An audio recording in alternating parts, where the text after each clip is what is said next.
Nangyari na ba to sa inyo? Yung humiwala yung mantika ng chocolate nyo? Tara, gawin natin siya on purpose para makita ninyo kung paano nangyayari ito. Ang pinaka-common na reason para mag-seize o mag-split yung chocolate mo ay overheating.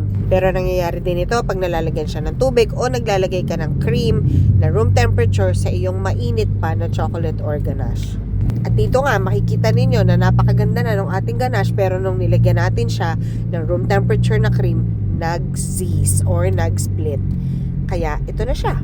At habang lumalamig to, hihiwalay na yung oil.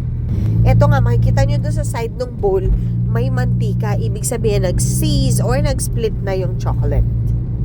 Pero lalagyan ko lang siya ng super cold na whipping cream at aayos na siya. Hinintay ko munang mag-room temperature yung ganache bago ko to ginawa. Nagdadagdag lang ako ng whipping cream na malamig pa konti-konti hanggang makita ko na nag-thicken. Makita niyo yung moment na mag-thicken yung ganache. Pag nag-thicken na siya, increase nyo lang yung speed hanggang sa kaya ng mixer ninyo and mix for less than a minute.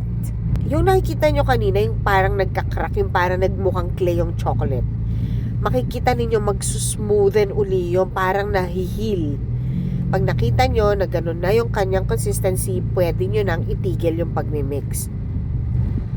And voila! Kita nyo ba kung ganun na siya ka-smooth? Ayan, pakita natin. Isasalin ko sa bowl para mas ma-appreciate ninyo. And there you have it.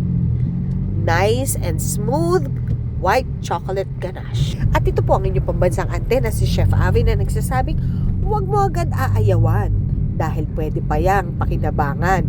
Laban lang ng laban. Yun lang po and mabuhay!